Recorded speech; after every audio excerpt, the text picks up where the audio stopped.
if you try with an iPad mini, if you can, the screen may be a limitation. You may find that the screen size matters. Having an iPad Pro, a nice big surface really helps to paint. So I'd have to recommend that too. Hey guys, we're starting Wait, what is Procreate it? demo. Get me Michael Mac. Yeah, It's no, called I can't I afford am that. What do you hosting think a I am? live demo made this of money. Saturday That's all you showcasing get. how I I paint think in so. Procreate Anyway, app on the so if you iPad can get the Pro. iPad Pro, if you are made of money like I am, then the This is screen by size no matters means because you the can way paint on it should bigger be done, surface. merely But giving really, a chance you'll to see once you see get into the how I environment, create this my is not a art and limitation at all. give You you can make a the screen solid whatever you want. introduction of Right. So having said all that, to before I 10. started using So Procreate, I was let painting in me Photoshop for share many, many the years, screen that we're and watching had learned so some you guys techniques can and see the tricks that I've live used for a long, long time, and I and kind of join came if over you this want. way, and I've never looked back. So I hope you guys find this So let's instructive. see how to share this. Again, there's nothing proprietary about what I'm doing, and feel free to view this as you need to, or if you're part of our IINYC meetup, ask questions. This is hosted informally by the Aspiring Artists of New York City meetup and our sister group, the Imaginative Illustrators of New York City. We meet twice a week on Wednesday nights from 6:30 to 7:30 and Saturdays from 4 to 6. Get together, we make art, we have a good time. Check it out. So it's super fun. Super fun, super chill. Yeah. If you like to make art and you're just a decent human being, then you'd be welcome to come. Not just digital art either. We take people who do pen and paper and watercolor and all kinds of stuff. Follow press will test to the watercolor arts. So, okay, I'm going to share my screen. We're going to get started. So enough talking by me. Let's get to work. Okay, I'm going to start the broadcast. Cheers. And really what you're going to see is my iPad screen. You won't see me using the pencil. You'll just see me opening the app. So when you open up the Procreate app by default, you get this screen, which is all your canvases that you have in Procreate. One of the things I really like about Procreate is that you never have to save your work. It auto saves everything you do as you do it. So never I forgot to save it. I forgot to do something with it. It all lives right here inside the app, and it's transferable.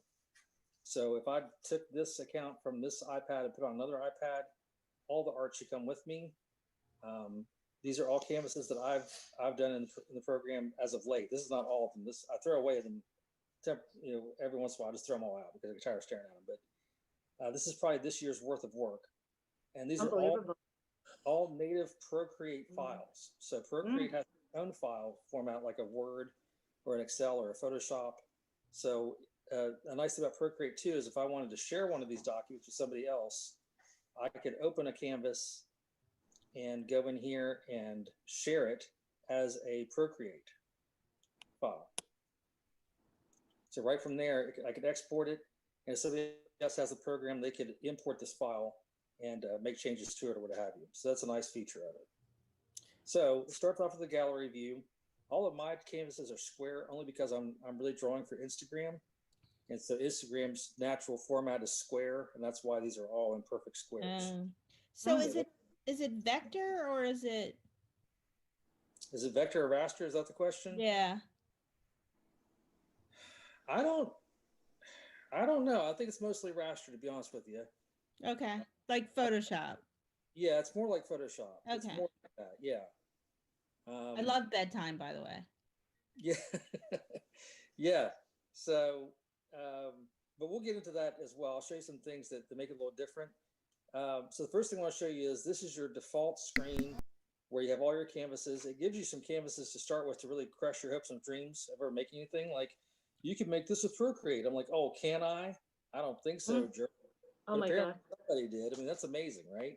So they give you these examples of stuff that people have done in the program. I can't make. That's crazy. But it just shows that the style of art that you want to make with this, if you want to mimic oil paint or acrylic, if you want to mimic something that looks like charcoal or something that looks more vector-like, like this, all this can be done easily with the program. And it doesn't take a great deal of knowledge of the program to do it. So these are the paintings that come by default with the program when you get it, just to let you know that there's real power behind this thing. Again, I can't make it to this four ones on the bottom, but somebody did. So On the top left, you'll see the name Procreate. On the top right, you'll see Select, Import, Photo, and Plus. So the only one I'm going to concern ourselves with for this moment is the plus sign, because that's where you make a new canvas. So I'm going to pretend that I'm going to start a new project here, and I'm going to hit the little plus mark here. And you can see by default, it has some default canvas sizes that you can choose from. And you can experiment with these on your own to see which ones work best for you. You can also see that they have different color modes. If you're an advanced user, sRGB versus CMYK for the comic. So it does have default color modes. One thing I don't know, because I've never tried, is can you make custom canvas sizes? I don't know. Can you make something that's a specific pixel dimension? I have no idea. So that may be something you want to look at on your own. I don't go real deep into this thing because I found some things that work for it for me, and it works. And I don't ask the tough questions.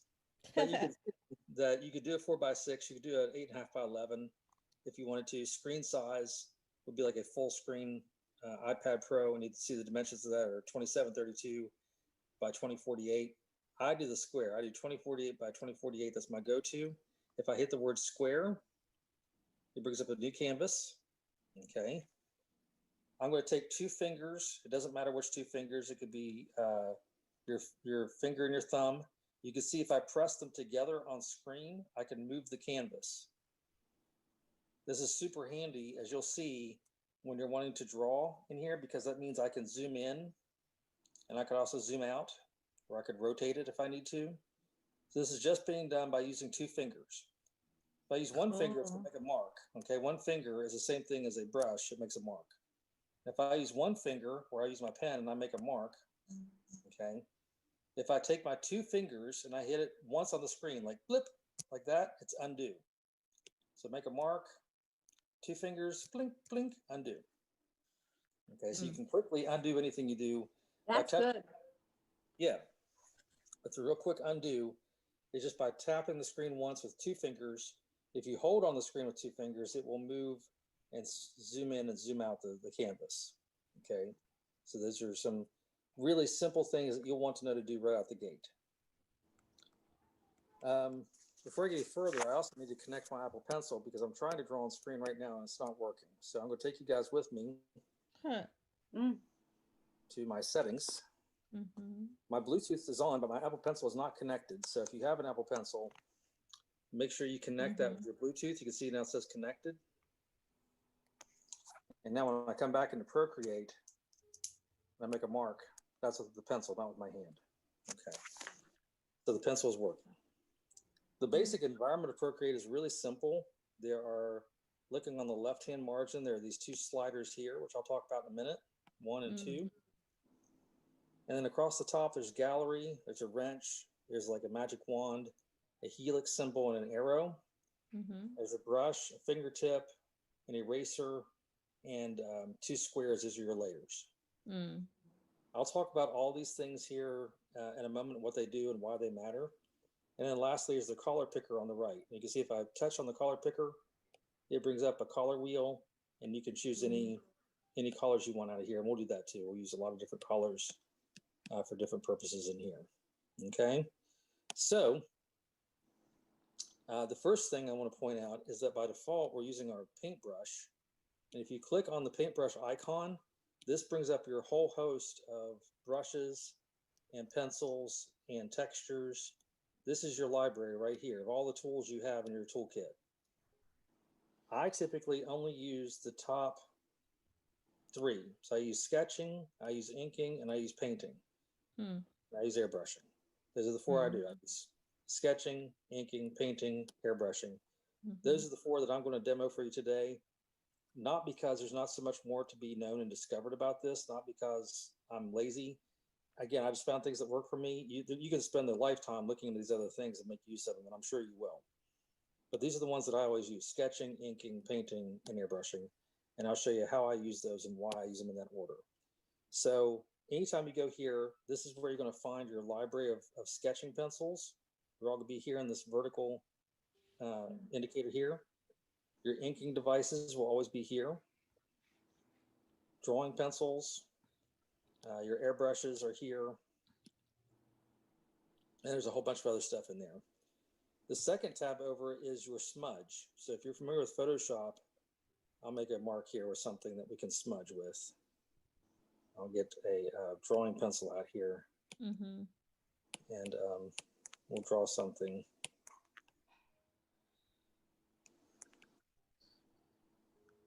And this isn't really my technique. I'm not much of a smudger, but if you like that, you can use your little smudge tool here, and it's like it's rubbing it. So I'm just taking my pencil and I'm like smudging my charcoal around, and it acts like that. It looks like you're smudging it like it's like you would with your hand. Now, something that's important about this is that the smudge and the pencil have two settings, basically. One, oops, I get something better to get right with here. One is your size, and two is your opacity. Right. Anytime you're using any of these tools in here, you're going to be using the size of the pencil. Okay, you can see this is a big mark with my pencil, as big as it gets. This is a real fine line with my pencil. And this is the opacity. I could draw it 50%. I could draw it 100%. Okay, so that's what these levers do. Doesn't matter if it's a pen or a pencil or anything else. If I take a pen and I start inking over this, okay, and I make some ink marks here on this guy's eye, okay, the size of my pen and the opacity of my pen. So those are how those are determined. And by default, different tools have different sizes.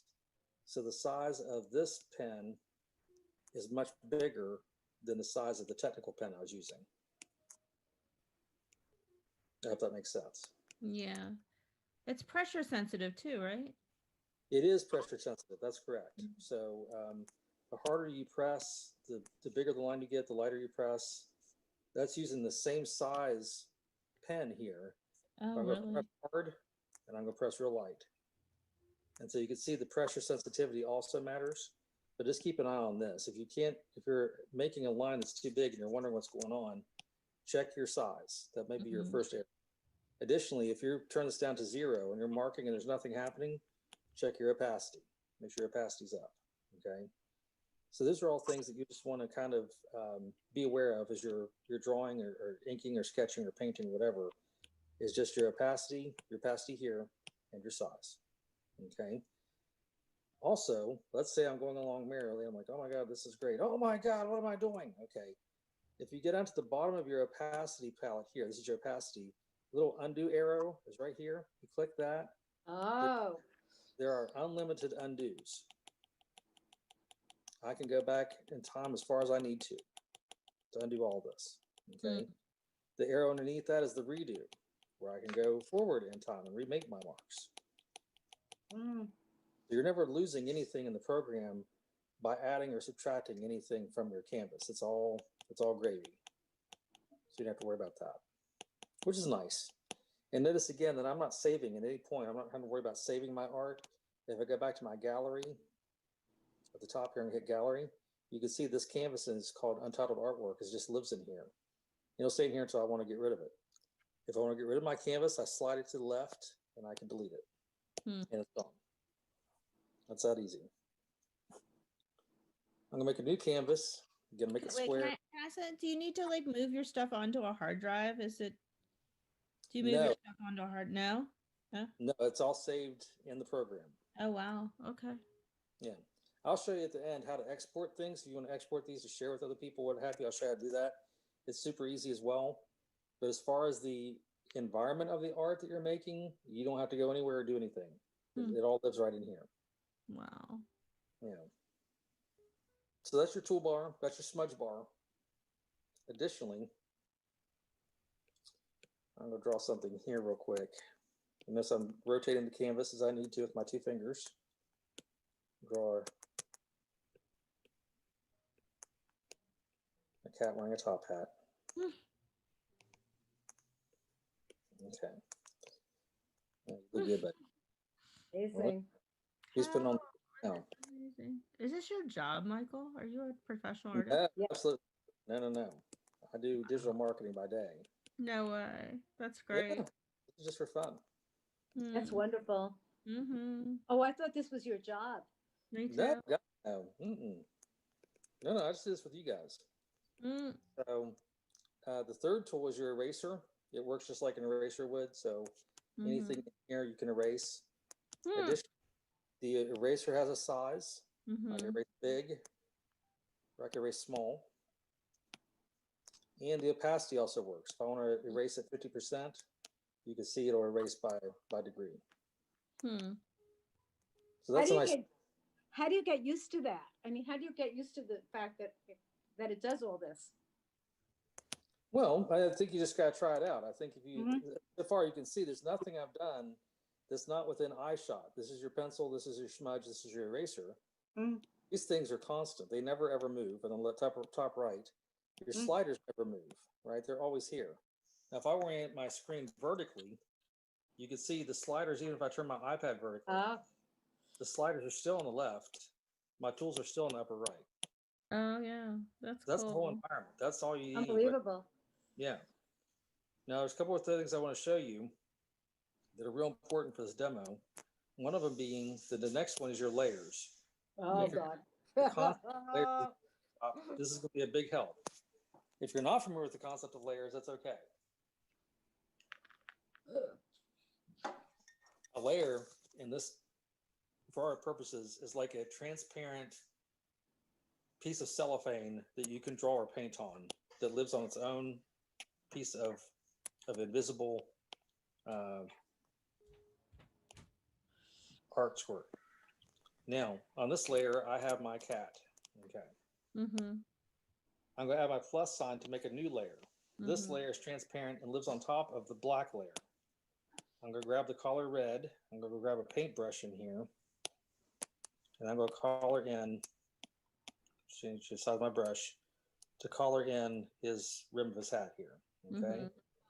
Now, with that being said, if I want the red to be underneath the drawing, right, if I do this, and I take this layer and I click it and drag it down, it's now underneath the black.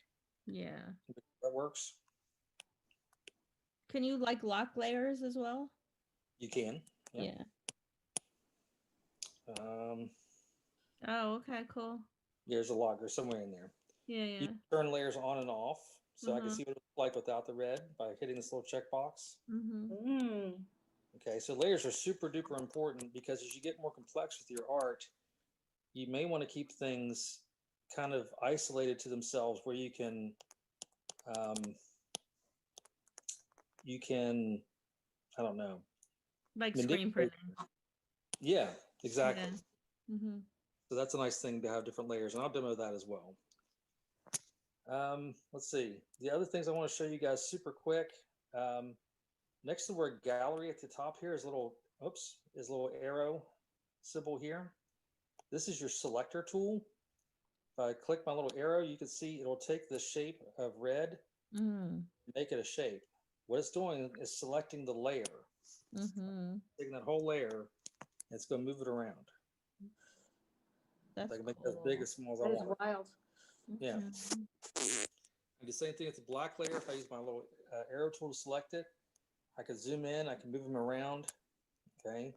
This is also sometimes super handy for if you've, particularly the sketching stage, if you start sketching and you're not really sure if you like things where they are, or something that I know V was working on yesterday was kind of thinking about putting some shapes together and juxtaposition of each other. This is a great way. If you have them on separate layers, you can kind of orient them to you want to until you commit to it and then go into your artwork.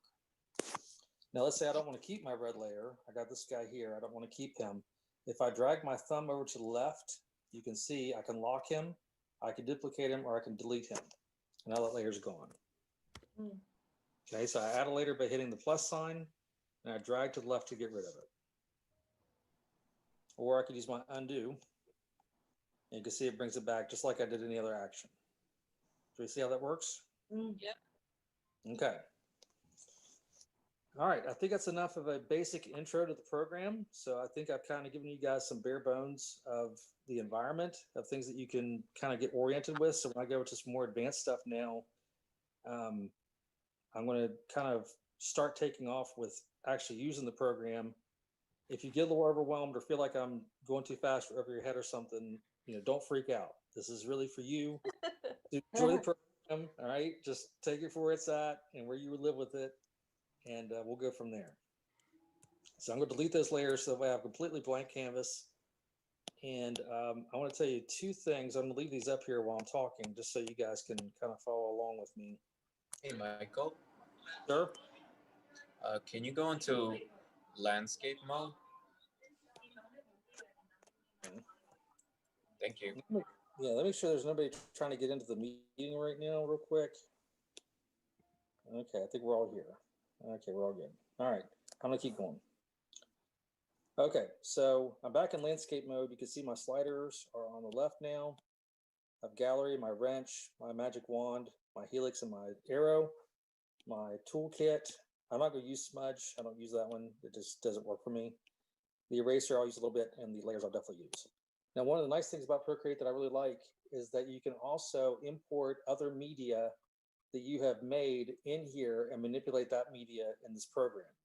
So, for example, if you've drawn something, for example, with pen and ink or with pencil, and you want to bring it in here and then manipulate it further or trace it, you could do that. So I do That's fabulous.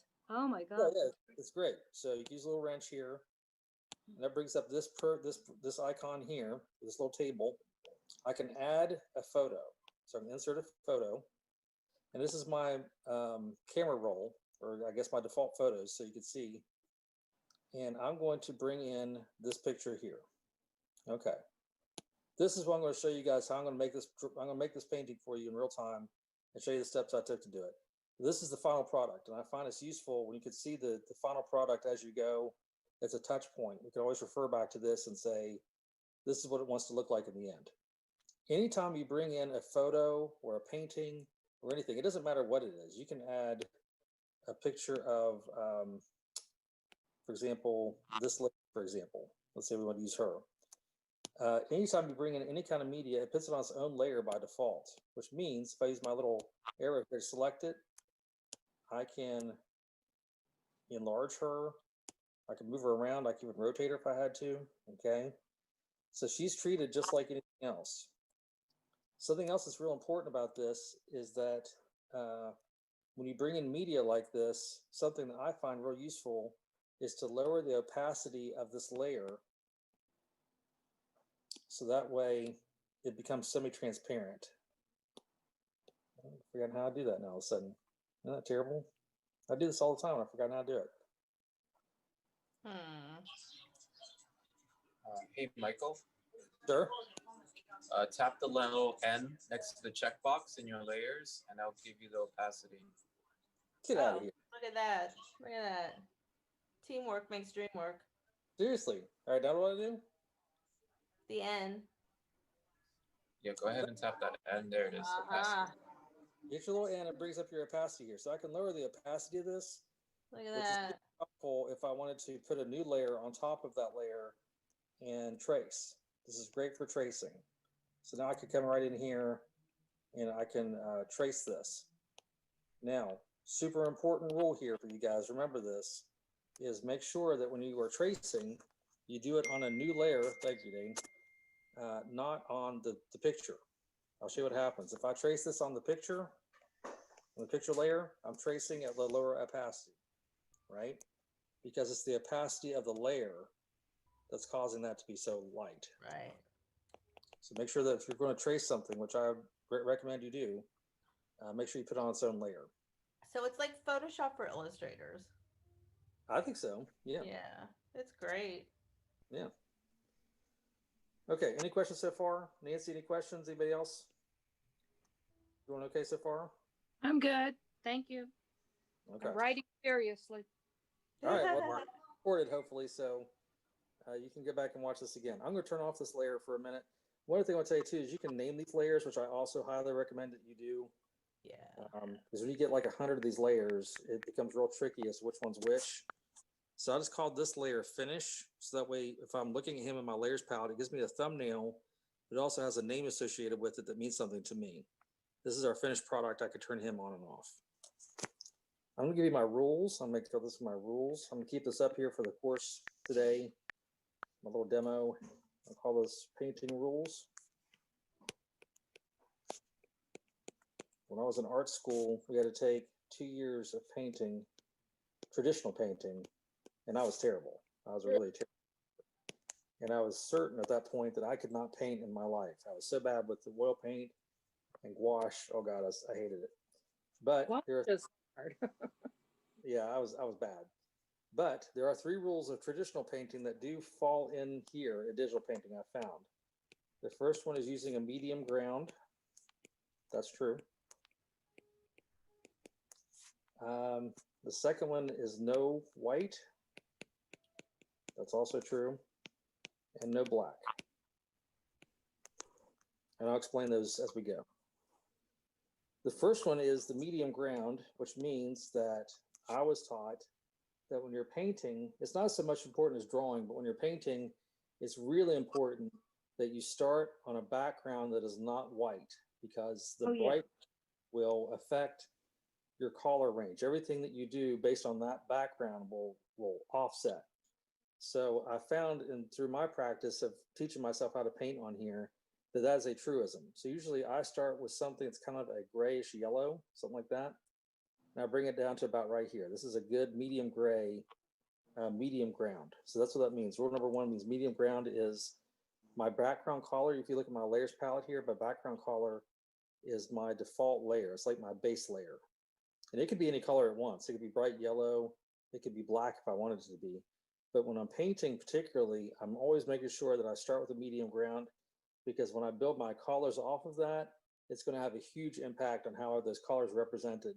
And I'll show you later. I'm going to change that background color once I'm further along, and it's going to be better off for me. The second rule, which is true, is no white. Never use absolute white when you're painting, because it will completely throw off your color scale. Everything else will look too bright or too soft.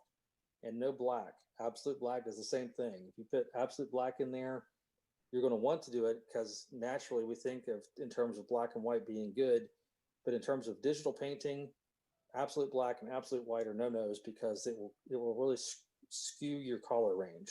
So if you can kind of get these 3 things in your mind, again, these are just my best practices. These aren't like rules or anything, but these are the 3 that I found really do hold true from traditional painting to digital painting. Okay, so enough of that. So I'm going to kind of keep these up here. I'm going to make them a little smaller so they're not quite in the way, but just to keep that in mind, these are some things to live by that I found to be truisms. My finished product is my turtle here. I'm going to paint the turtle, the brush, the curtain behind him, and the rocks in the sky, and I'm going to show you how I do that. So first of all, we're going to start with a sketch of our turtle. I'm going to create a new layer. I'm going to call this one sketch. You don't have to be as retentive about your layer naming as I am. It's not necessary. It's just something that I do. As far as the sketching pencils go, all these are fine. Technical pencil I find to be too tight. Peppermint I like sometimes, but most of the time, 90% of the time, I use a Procreate pencil because it's just a sketch. This isn't going to be something that's going to be my final art. I'm not that particular about it. So I'm going to take my opacity up to 100%, and I'm going to make my line 100%, okay? If I'm going to be drawing the turtle, the first thing I want to do, and I'm going to bring him down here so you can kind of see him in the course, is I want to break it down to some simple shapes. So for example, if I take a circle to make his head, and then I take like a mountain shape here for his back, all right? That's a shell. And then I got his 4 little legs here. Oh, how are we doing on time, sweetheart? We're at 3:38. That's not bad. Okay, we're going pretty good. Okay, so then that's his basic body right there. That's the basic body of the turtle.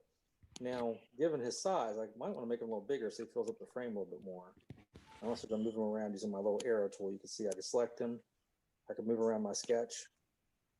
And I'm going to zoom in here with my fingers, using 2 fingers to zoom in. I'm going to put some eyes on him.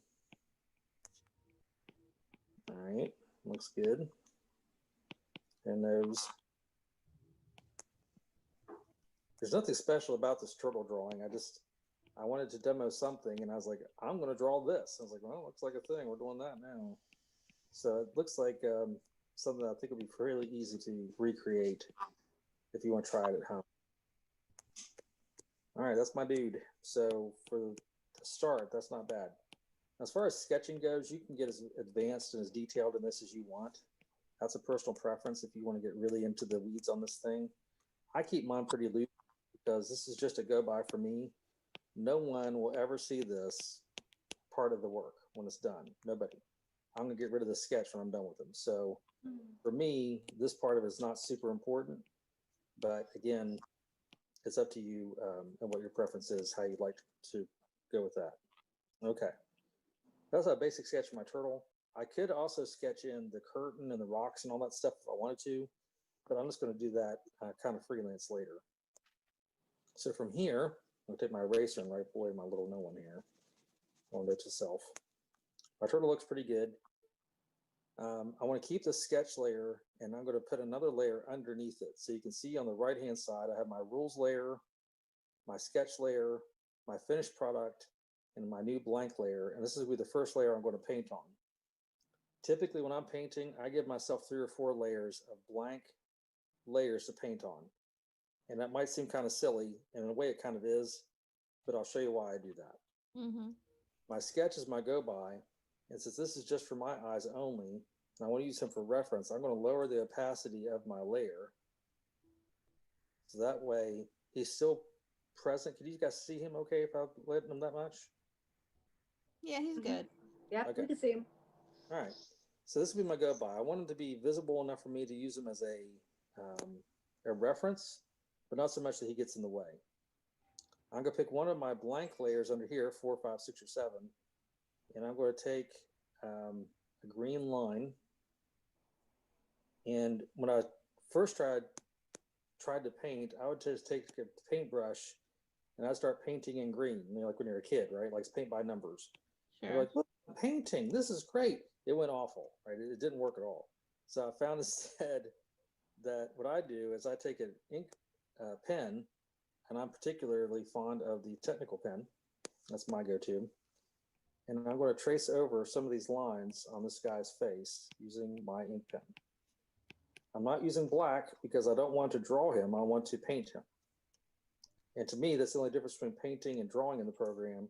If I want to do a drawing, I'd make all these lines black and I'd fill it in with color. If I want to paint him, I make all my lines the color of the element. So that way there is no delineation. So I'm going to paint these little dudes in here. Okay, that's it. So now I got a basic kind of rough outline of his figure here in green. And that's on layer number 7 here. I'm going to drag that layer just underneath the sketch layer. Underneath that layer, I'm going to call this one layer number 8, I guess, because I don't want you guys to get confused. On layer 8, which is underneath the green outline, not on the same layer, I'm going to come in here with a slightly lighter green than what I had drawn, and I'm going to use an airbrush. I don't know if you guys are familiar with airbrushing technique. When I was in high school, I spent my entire high school years doing airbrushing. So this is something I'm very fond of and familiar with. An airbrush for our purposes is just a paintbrush that's really, really soft. So I come in here and I'm going to lower my opacity to about 75%. The one thing I found that's really important about painting is that if I had to put a 4th rule in here, this isn't really a rule, but I'm going to give it one real quick, is, whoops, let me switch my pen here. Number 4 would be no 100% opacity. That's not always true, but almost always I find in painting, if you keep your opacity low and you layer on that color over and over again, just layering on color, that's what gives it that dimensionality and that kind of realism that you were looking for. Oh, So yeah. I'm just going to paint in some green areas here with my airbrush.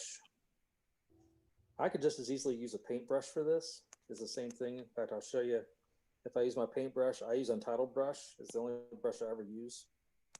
Lower the opacity of him to about 70%. It just achieves the same effect. Mm-hmm. Okay, that looks great. Now, I have my color layer. I have my ink layer here. I'm now going to insert another layer here. We'll call this one layer 9. And in the process of painting, I found that we'll call this one A is outline, B is shadow, and C is highlights. That's the order of which I paint things in order. So I get my base color in here. Layer 9 is going to be my shadows. One nice thing you can do with Procreate, if you wanted to pick up this green again and use it somewhere, if you hold your finger over and press over, you can see it picks up the color picker. It's like an eyedropper. So I could pick up the green outline color if I want, or I could use the body color. Mm-hmm. Put it in my color picker up here on the right. This is super helpful. So if I have a base color like this, that's a green, I want something slightly darker than that. I can use that as a start, and now I got something slightly darker.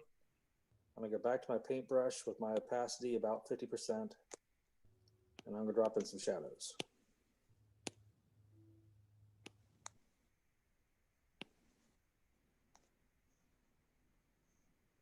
My light source is kind of directly overhead. I don't get real tricky with my light sources. They're almost always at high noon, just to keep it simple. But you can see, even as we're layering on color here in the shadow parts, it's just going to make it real easy to feel like there's some dimensionality to it. And I'm not being super careful or super detailed with my, my use of color here yet. So I'm pretty happy with that. Oh my God. It's going to be snowing. Yeah, thank you. Yeah. Wednesday and Thursday, yeah. That's for you. I'm okay with these green things. I'm going to leave them as they are now. So I got these 3 dudes here. I'm not worried about that. I'm going to go ahead and create another layer for his shell. I'm going to do the same thing. I'm going to look at my finished product. So the outline used the technical pen, the shadow used the airbrush? Yeah, airbrush, paintbrush 1. Okay. And okay, cool. That's just so far. Yeah. Okay, so I'm putting my finished product on top so you guys can see that. I have the pencils running low. I got to charge them real quick. So now I'm going to focus on his shell and the rim of his shell. I want us to call that. So here on layer 9, I'm going to pick a nice orangish color. I'm going to use my ink pen, my technical pen, to draw the outline of his shell.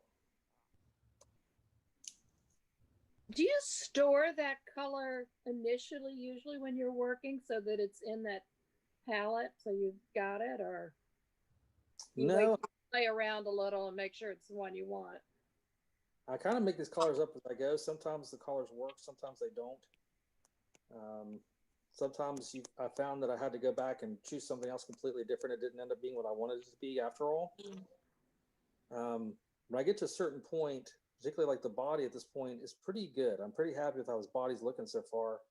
I'm going to collapse all 3 of these layers down. So I'm going to take the first layer and merge him down, and merge him down again. So now his body is all on one layer.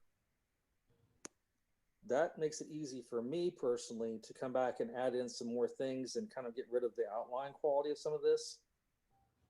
You can do that. You don't have to. That's something that I like to do. Now for his shell, I have the outline layer here. I have an empty layer underneath that. I'm using my finger to get my color picker to pick the orange. I'm going to grab a paintbrush, my Untitled brush, and I'm going to just fill him in real quick.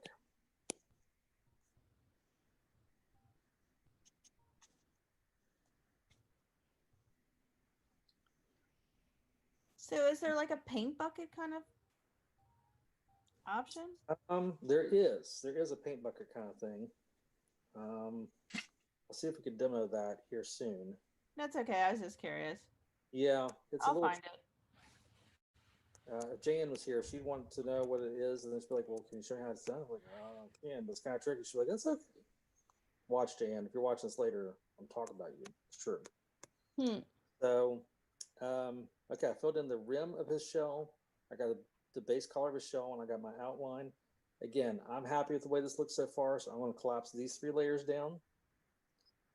The only reason that I'm doing that is for layer management, to try to keep it simple, so that way I have some big blocky things in here. Right. I'm now going to go to my layer 8, which is the green dude here. I'm going to create another transparent layer on top of that. And this is where I'm going to start kind of melding together these colors to make it more like it's painted and not like a loose conglomerate of color.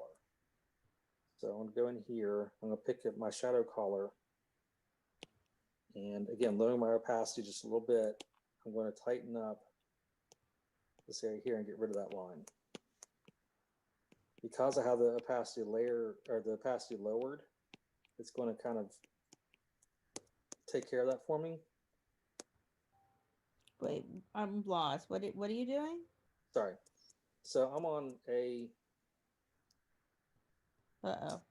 Oh no, is my iPad going to die? Oh my God, my iPad is going to die, you guys. Oh my God, we're in trouble. Okay, so this is my green layer. I got an empty layer on top of that where I'm going to put in the highlights for him. I use my color picker. I'm going to up the green a little bit. What brush are you using now? This is just the Untitled brush in my painting. Oh, okay. Got it. Okay. And pick okay. Yeah. Okay. I was a little lost. It's okay. Oh my God, my iPad. I hope my iPad doesn't die in the middle of this. That'd be really sad. You don't have electricity in New York? In New Jersey, it's worse. Oh, geez. Yeah, exactly. Imagine. All right, April's go plug me in. Let's hope this works. All right, hopefully it's that. Okay, so now I'm going to add a little highlight here to his feet. And then I find that the airbrush is where this really comes in handy for kind of melding this together. I'm going to use a soft airbrush and go over, and it'll kind of smooth out some more of these colors.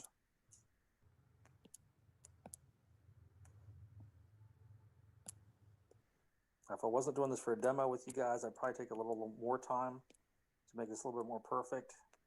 But essentially, this is it. This is the whole technique for me, is kind of getting rid of the outline quality and trying to marry some of these shapes together so it looks more like they're painted together, not drawn together, if that makes any sense.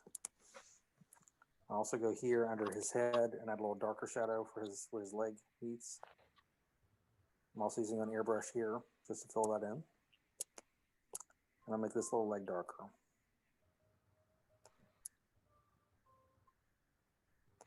Okay, good? Mm-hmm. Okay, I'm going to merge this layer down so that way all the greens are together again. I'll create a new layer. And I'm going to come in and give him some eye color in here.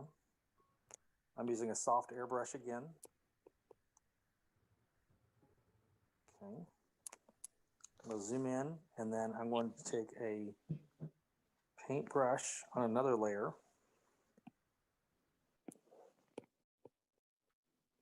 And give him some eyes. Now, this is my one exemption to my no black rule. The only time I put in a true black is on the irises. I'll allow myself that. So they have nice depth. And also the pure white, if you want to give them a little glint in the eye with some pure white, that's acceptable too. Just so it really, really pops. I'll merge these down so his whole face and the green is together. I got his shell. I'm creating another layer. And I'm going to do the same thing. I'm coming here to the rim collar, make this a little darker. Oops.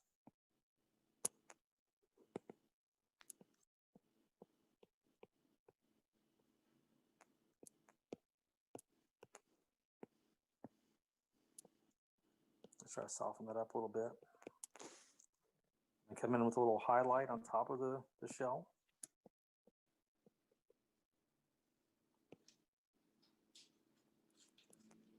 Okay. and then go here. I'll select my orange again. This time I'm going to use an airbrush because I want something that's really feathered and not quite as painterly looking. I'll just go feather in some dark shadow here so it looks more polished. I found that if you use an airbrush on things that are supposed to be like a more polished surface or something that has more of a finish to it, the airbrush gives it that quality. It looks more like it's a hard surface. So give them a little gleam over on this side. You got a shell there. How does that oh, sorry. Good. How does an airbrush differ from using the smudge tool? Is it more precise or? I think so. Again, I'm a native airbrusher, so the technology makes sense to me. Okay. Well, you can control with maybe the size of the brush as opposed to having to guess at the sizes on the slider bars with the smudge or something. I don't know. Yeah. I was trying to. If you smudged it, I guess you'd have to try your hand at it and see if I was trying to smudge this layer, how it will go. You could still achieve the same quality, I guess, if you wanted to. Yeah. Like I said, I've been using airbrush for so long, and even in Photoshop, when I'd paint with airbrush, so it's a kind of a go-to for me. Okay. I'm gonna put some patches on the shell here, real quick, so my battery doesn't die on me here. And then get that going. Same thing. I'm going to take a little lighter color than that. I'm going to take my paintbrush, same paintbrush, lower my opacity to about 75%, and add a little highlight here.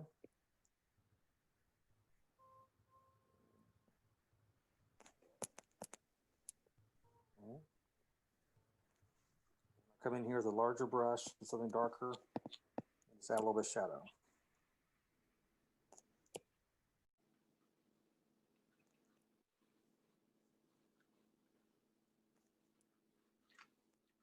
Okay.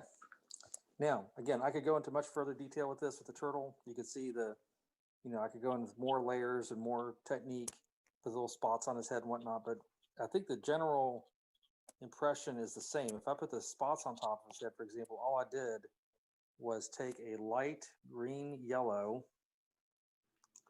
and a brush with a medium opacity and just painted like these little age spots on them.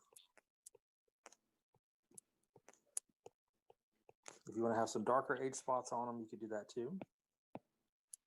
These are just detail things that you can add to it. But for the most part, I think it's kind of the route. So I'm going to go ahead and merge all of my turtle layers together so he's on one layer. Now everything is here.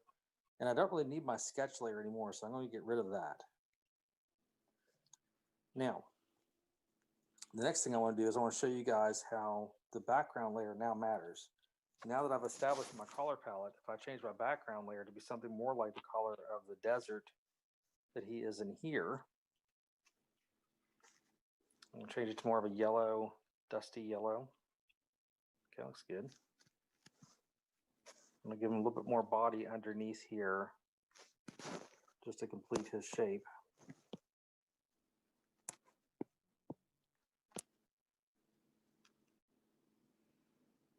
Okay.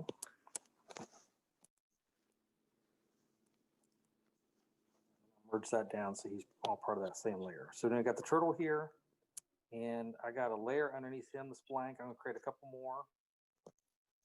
I'm going to use my finger to color select this background. It's kind of khaki color, something slightly darker than that. Again, this is where I use my trusty airbrush, my soft brush. And I'm going to get something about this size and the opacity about 70%. And I'm going to create a shadow. What I'm going to do is go back and forth, back and forth. And again, layering on that opacity is what gives it the effect of dimensionality. That's what makes it look like it's dimensional. It's because the opacity is not at 100%. Next, I'm going to go ahead and put in my curtain, my red curtain. This is pretty easy. All I'm going to do is take a blank layer. I'm going to find a red and a paintbrush. Use my untitled brush here and my paintbrush tools. I'm going to raise the opacity to 100% this time because I want it to be completely solid red. And a big brush. I'm just going to paint a big red box back here. Now, if I was not sure about the position of that, if I wanted to be more to the left or right of him, again, since that box is on its own layer, I can take my arrow and I can move that around, which is handy.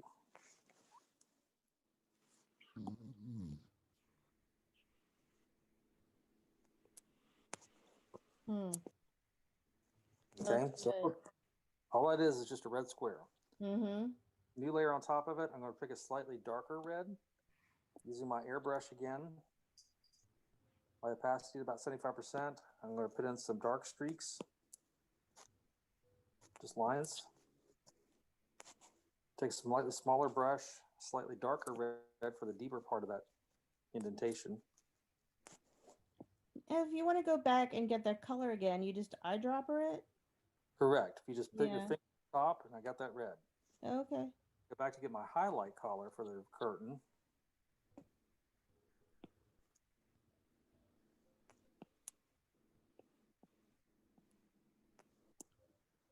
You might have painted a couple curtains in your life.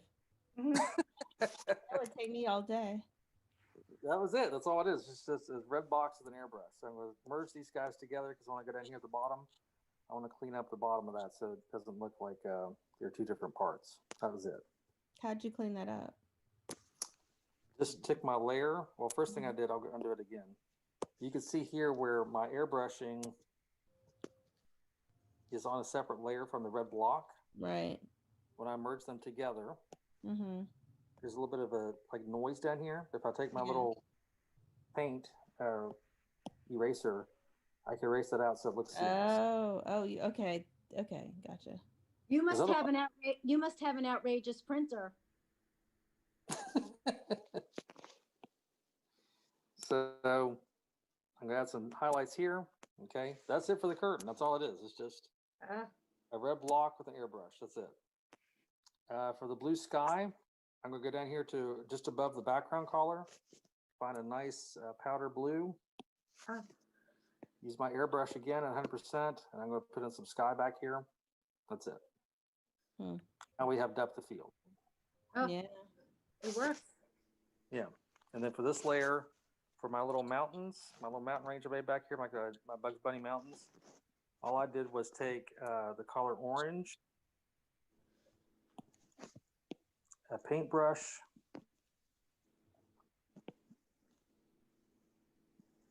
and just kind of made some funny canyon shapes back here. And I'm notoriously bad with backgrounds. I don't like painting background. I don't like drawing background. So typically, my things just kind of fade off into nothing very quickly because I don't have any patience for that. To make it fade like that, all I did was, I'll undo this so you can see it.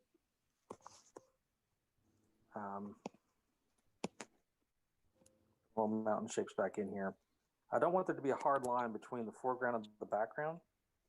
So because my mountains are on their own layer, I can take my eraser tool and lower the opacity of it down to maybe 50%. And we can kind of just fade this in.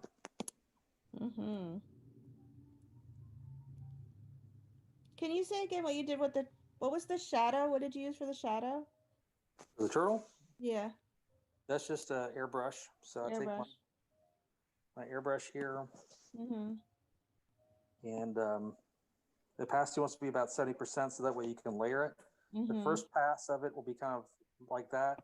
Right. And I cut the center to make it a little darker. Yeah. And for my mountains, I'll come back in here and give them a little bit of mountain highlight. You can use an airbrush or a paintbrush, whichever one you like. And just a little extra touch here.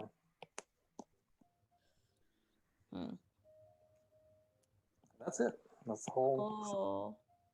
Adorable. Yeah, it is adorable. It really is amazing, amazing. Paintbrushes can be good for solid clouds if you want something that's more solid. Hey, Michael, Sure. didn't the turtle have something in its mouth? Oh, the paintbrush? It's okay. Yeah. So that's the same thing. I just use a pen and paint in my brown brush. Oh, so cute. Okay. So that's the gist of it. I think you can kind of get the idea. So there's one more thing I want to show you before my iPad dies, unfortunately, which is how do I share this with somebody else? So if I use my wrench tool here on the upper left-hand side, there's the share option. I can share as a Procreate, a PSD file, a PDF, a JPEG, a PNG, a TIFF.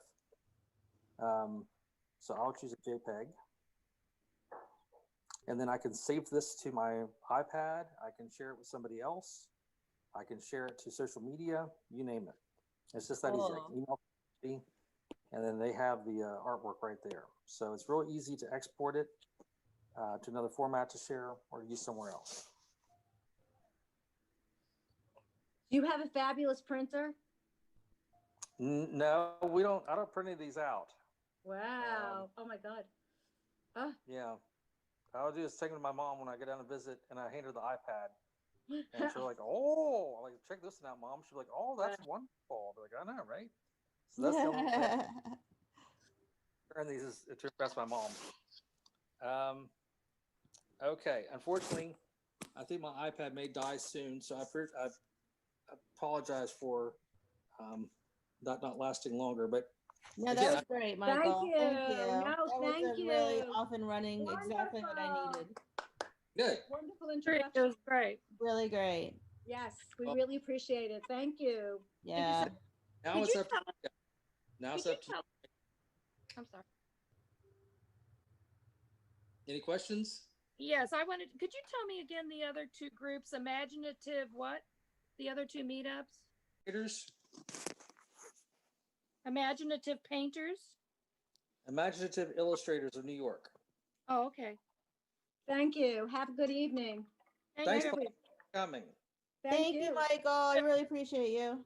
Yeah, you bet, Kat. Thank you, Michael. See you later. Thank you Cat so eye. much, everybody. care. Thank you. Bye. Bye, everybody. We're going to stop recording if I can figure out how. Okay. See you guys next time.